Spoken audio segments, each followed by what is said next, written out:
Welcome back to Nightly Nonsense. We're trying to make some sense out of my nonsense. By now, most of you know that I can create a whole bunch of nonsense, but I hope that you are thinking about some of these things, right? The things that are in our life, the situations that God allows to happen, or the situations that we would just rather go away, right? And yet, why are we in that moment? My summer was completely overtaken by a tractor, right, that didn't work. So again, I said a couple nights ago, and last night that my tractor wasn't working during haying season. I went to the dealer. They told me that it was going to be a month or so before they could even look at it, right? And they had no replacement. The next thing I did was I called all over, looked all over for a tractor, right? I looked for a place that would rent a tractor, and I was told repeatedly that they used to do that because I did that before, but now they don't because of liability insurance and those kind of things. So again, I asked the question, if I send my tractor into you to look at, do you have loaners? Do you have replacement tractors? And the answer across the board was no. Now this frustrated me because I know that if I was a bigger farmer, that they would immediately bring me a tractor, right, to replace the tractor that they were trying to fix. But because I'm a little farmer, a no-name farmer, right, somehow my need is less important than the need of a bigger farmer, right? They have nothing to help me with. Matter of fact, a couple dealers that I talked to never even called me back about the whole process.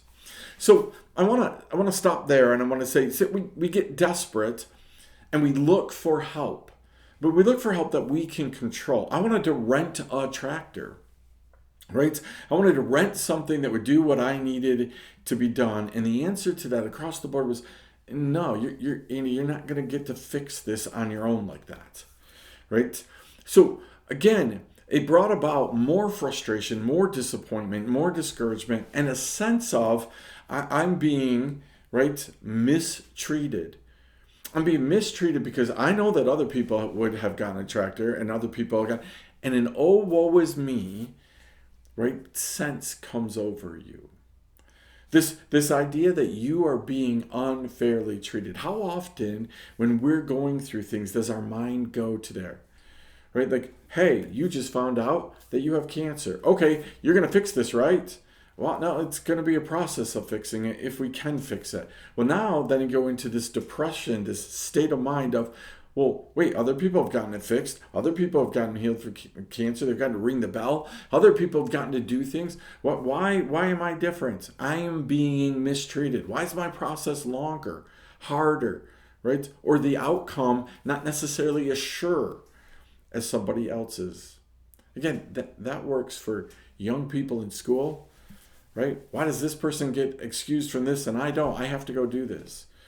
It works for people in the workplace. Why does this person always get the accolades or when they need something, right? Why is it that the boss gives them what they need? They didn't have to use their vacation time. They didn't have to use their personal time, their sick time for this. The boss had compassion and said, take as much time as you want, it's okay. But when I came and I said this, they said, like, well, you're going to have to use your vacation days and your sick days. And then after that, we don't know what's going to happen. Or worse yet, why did I get let go? What happens when we attempt to fix things on our own? When we attempt and we're willing to pay, we're willing to do whatever it takes to fix it. What happens when God says no? What happens when God says, no, we're not going to end the process that quickly? No, we're not going to let you fix this on your own. What happens when God places you more and more in a dependency on His way, His process, and on Him? You know exactly what I'm talking about. Most of you have been there, and you know that feeling. That feeling when the last person hangs up and tells you, yeah, we can't help you. What do? What do you do when you have 100 acres or so of hay to do and no ability to get it done on your own? What happens when you can't fix your cancer, your financial problems, your relational problems, your work problems, your kid problems? What happens when you've done all that you can do and you can't fix it on your own? Think about that. We'll talk to you again right here, Nightly Nonsense.